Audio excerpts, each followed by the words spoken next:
So we're working today in the Mooloolah River, just in the upstream area. It's a very nice riparian area.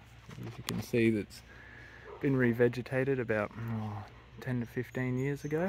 And those trees are getting up really nicely. Got a really nice ground cover of pollia through here.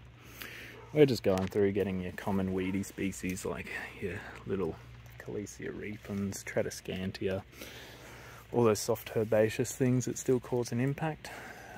It's a really nice stretch of the river here. You can see nice big water houses, lovely clean water flowing through.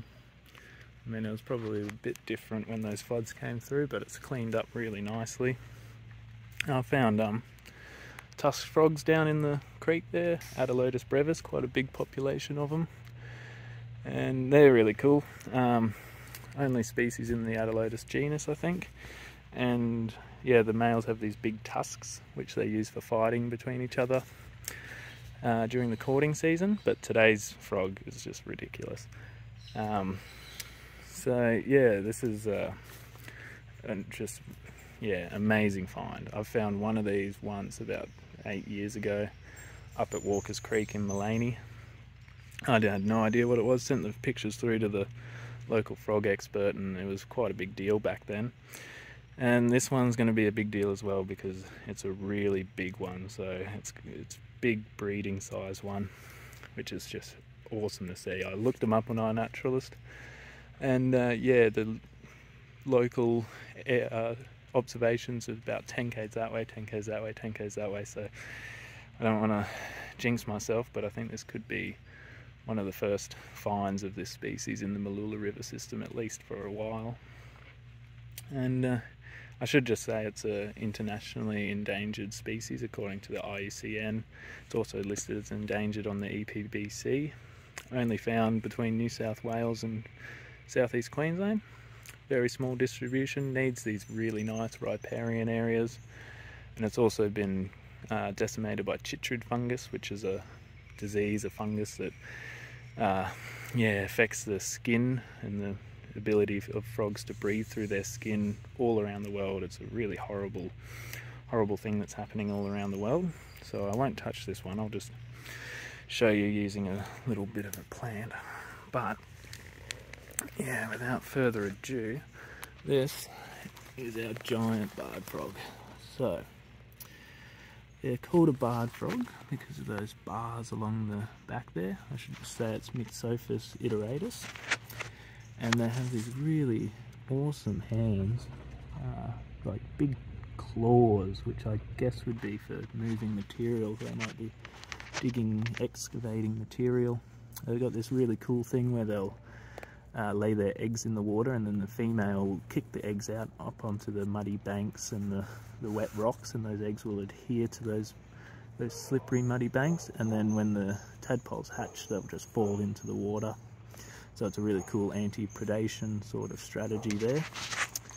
And the tadpoles are meant to be golden with black spots on them, but I have not seen them. And yeah, probably the most interesting thing, at least what I think about this species, is the iris. So I'll just give him a little tap on the bum with this pollia, and watch this. Whoa, how's that? Look at that big, beautiful golden iris. Absolutely incredible. Oh, it's just amazing to see. So yeah, very, very significant finding out here on the Mooloolah River. And yeah, it just goes to show you that that's, you can come into an ecosystem. This would have just been grass and probably lantana and stuff like that. Come through, clear those weeds out, get your native trees in, and then once they get the shade onto the ground, you'll slowly shade out those species. You're still going to have to go through and hand weed around them. It takes a lot of work, but if you put in the work, you'll be bringing back these awesome ecosystems. This ecosystem itself is endangered. So now we've got an endangered ecosystem with an endangered species, or multiple endangered species, all because someone came along and planted a heap of native trees.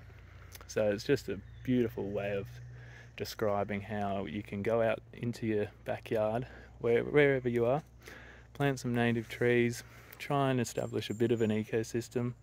You know, this property isn't big, it's only got 150 metres of river frontage, and finding a giant barred frog here, you wouldn't find that if it was just completely knackered. You know, someone was mowing it with a lawnmower every 2 weeks, as a lot of people do here in Australia.